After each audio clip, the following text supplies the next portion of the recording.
जर शक्य असतं ना, तर आम्ही सासूसुनेनंच ना घरामध्ये सगळ्या प्रकारच्या पालेभाज्या, भाज्या सगळं पेरलं असतं. जेणेकरून आम्हाला भाजी आणायला कुठं बाहेर जायची गरज नसती पडली.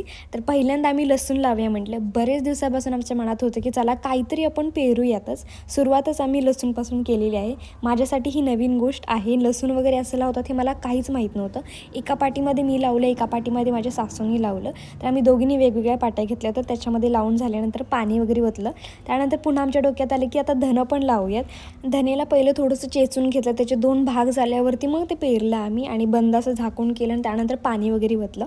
हे सगळं माझ्या गॅलरीमध्ये लावलं होतं, जेणेकरून त्याला ऊन पण लागेल आणि व्यवस्थित पाणीही देता येईल. नंतर हे असं काहीतरी बनवून मनी प्लांटच्या मध्येही लावलं. त्यानंतर मग आता एक एक करून आम्ही बाल्कनीमध्ये थोडेफार झाडंही लावणार आहेत, म्हणजे फ्लावर्सचे किंवा आपले भाजीपाला याचेही लावणार आहे, जेणेकरून गॅलरी छान वाटेल आणि त्याचा फायदाही होईल आपल्याला काहीतरी.